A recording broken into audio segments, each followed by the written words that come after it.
할렐루야. 살아있음에 감사를 드립니다.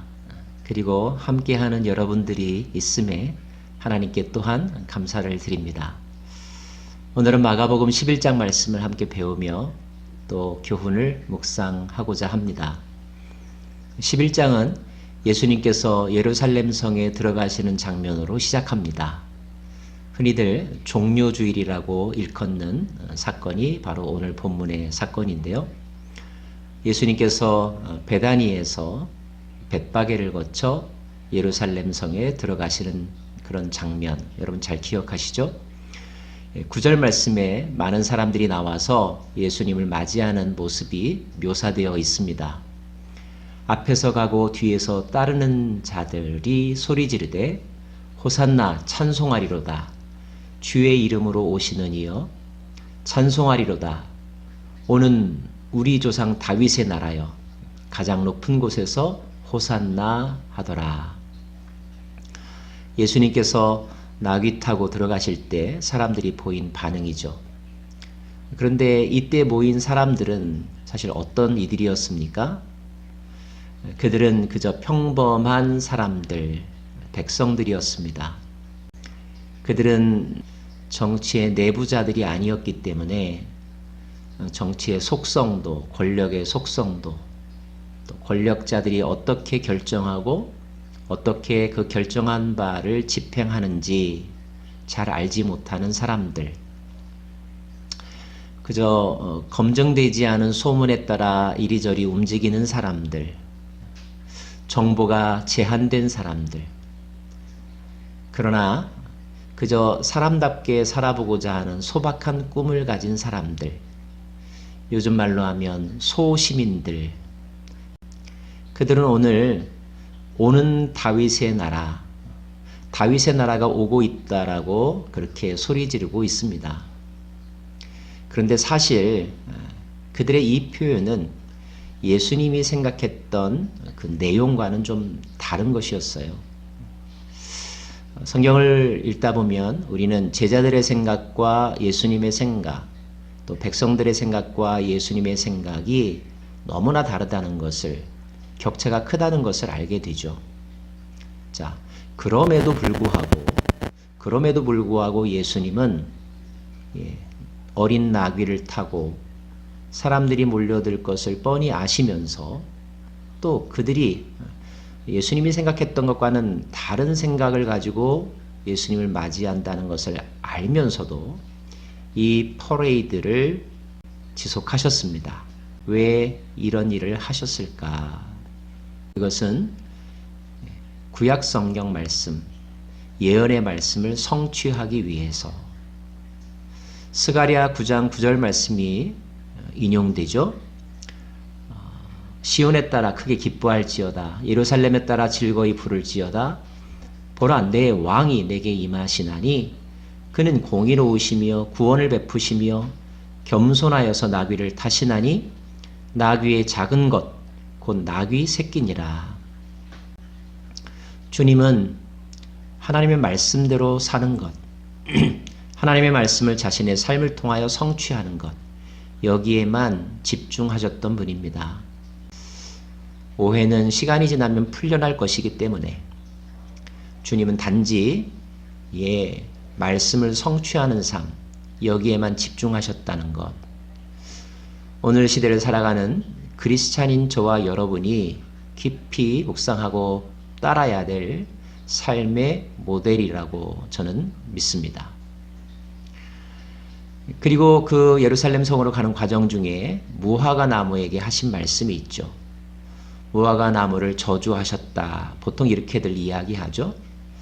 무화과 때가 아니었습니다. 잎만 무성했던 나무, 그 나무를 저주하셨고 정말로 그 다음날 보니 그 무화과 나무는 말라 비틀어 죽었습니다. 무화과는 여기에서 무엇을 상징하는가? 혹시 여러분 무화과 열매를 보시거나 또 먹어보신 적이 있습니까? 참 달고 맛있습니다. 그런데 여기서의 무화과는 단지 열매를 의미하는 것이 아니죠. 예수님은 무화과 나무가 더 이상 열매를 맺지 못할 것이다 라고 하는 이 말씀을 통하여 예루살렘 성전이 더 이상 그 기능을 행할 수 없다라고 말씀하신 것입니다. 무화과를 마주 대하는 이 사건 앞뒤로 성전 정화 사건이 있는 것을 우리가 볼 수가 있는데 그 전체 문맥을 고려하면서 우리는 해석해야 합니다. 자, 그러면 예루살렘 성전의 시대가 끝났다라고 하는 이 결론은 도대체 어디에서 무엇을 근거로 말할 수 있는 것일까요? 성전 정화 사건의 이야기 잘 아시죠? 예수님께서 성전에 있는 상들을 둘러 엎으셨습니다. 여기서 성전은 정확하게 말하면 성소나 지성소가 아니고요. 성전 마당을 의미합니다. 그리고 주님께서 이렇게 말씀하셨죠. 기록된 바 내 집은 만민이 기도하는 집이라 칭함을 받으리라고 하지 아니하였느냐. 그런데 너희는 강도의 서구를 만들었도다. 예, 성전의 기능이 용도가 변경되었다는 것입니다. 하나님이 이 성전을 만들라고 말씀하셨을 때의 의도는 이 성전의 목적은 만민이 기도하는 집이었습니다. 그런데 지금 어떻게 사용되고 있습니까? 강도들의 소굴로 사용되고 있다는 것. 예. 만민이 기도하는 집이라고 하는 말 속에 담겨져 있는 뜻은 무엇입니까? 예, 모든 사람들에게 열려있는 공간이어야 한다. 둘째, 기도하는 공간이어야 한다. 셋째, 하나님의 집이다. 이것이 성전 본래의 목적이었습니다. 그런데 이 시대에, 당시대에 성전은 어떻게 변질되었습니까? 만민에게가 아니라 특정인들만 들어갈 수 있는 곳, 기도하는 곳이 아니라 장사하는 곳, 그리고 하나님의 집이 아니라 종교 기득권자들, 종교 지도자들의 공간으로 바뀌어 버렸습니다. 여러분, 요즘 시대에도 용도 변경을 함부로 하면 경고를 받고요. 경고에도 불구하고 계속 그 일을 하면 폐쇄 내지는 철거 명령이 떨어집니다. 왜요? 목적에 합당하게 사용하지 않았기 때문인 것입니다. 성전도 그러합니다. 예수님은 엄중하게 경고하고 계신 거예요. 기능을 다하지 못하는 성전의 시대는 완전히 끝났다. 그리고 예수님은 새로운 성전의 시대를 열으셨죠. 무엇입니까? 내가 바로 성전이다. 나를 통하여 만민은 하나님을 만날 것이며 나를 통하여 내 이름으로 만민은 하나님께 기도할 것이며 그리고 하나님은 내 안에 계시고 내 속에서 너희들과 함께 하실 것이다. 이 예수님의 위대하고도 과격한 그러나 올바른 선언이 선포되었다는 것 여러분 기억하시죠? 자, 이 말씀 속에서 우리는 어떤 교훈을 얻을 수 있을까요? 저는 감히 이렇게 선언합니다. 성전을 돌려주어라. 누구에게요? 모든 사람에게 성전을 돌려주어라. 하나님에게 성전을 돌려드려라. 지금 이 시대에도 만약에 우리들이 모이는 교회 건물이 교회 행정가들에게 또는 목회자들에게 또는 특정 관리인들에게 국한하여 사용되고 그들의 필요를 위해서만 사용된다면 그 벽을 허물어라. 만민에게 돌려주어라.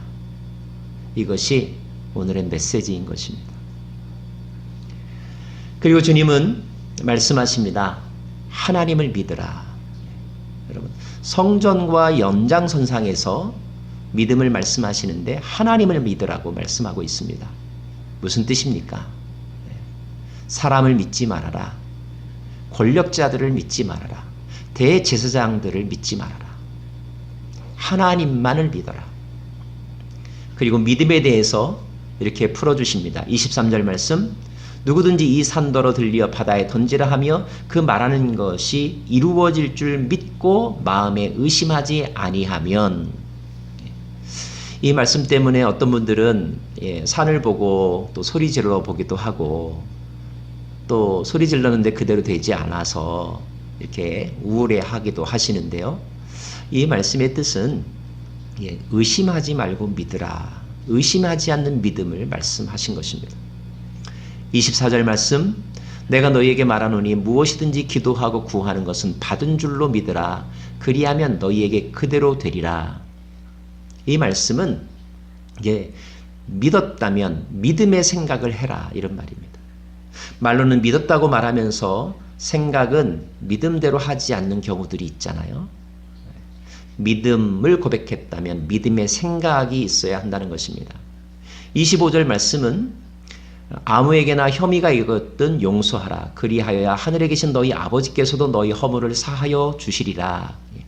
용서에 관한 말씀이기도 하지만 너희가 믿음의 행동을 하면 그 행동에 따른 믿음의 결과가 너희들에게 주어질 것이다. 의심하지 말고 믿어라. 믿음의 생각을 해라. 믿음의 행동을 해라. 그리고 그 믿음의 대상은 하나님을 믿으라. 이것이 오늘 주시는 말씀의 메시지입니다.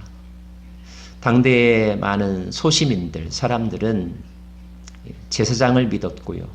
보이는 건물을 믿었고요. 그리고 허탄한 것들을 믿었습니다. 믿음의 대상을 점검하라고 말씀하십니다. 믿음의 상태를 다시 한번 살펴보라고 말씀하십니다. 사랑하는 여러분, 올바로 믿고 계십니까? 온전한 믿음을 위해서 오늘도 기도하십시다. 성전, 진짜 성전이 무엇인지 다시 한번 깊이 묵상하고 성전된 삶을 살아가는 오늘이 되기를 빕니다. 기도하겠습니다. 하나님, 기능을 상실한 성전, 열매가 없는 무화과는 결국 찍혀 말라 비틀어져 그 용도가 폐기당하고 더 이상 주목받지 못하는 상태로 떨어진다는 사실을 알게 되었습니다. 우리의 인생은 그렇게 되지 않기를 바랍니다. 우리에게 향하신 하나님의 창조의 목적, 우리에게 은사를 주신 하나님의 계획에 따라서 그 역할을 잘 감당하고 살아가는 저희들 되게 하여 주옵소서. 하나님만을 믿으며 하나님께 소망을 두고 살아가는 저희들이기를 간절히 원하며 믿음의 주여 온전케 하시는 예수님 이름으로 기도합니다. 아멘.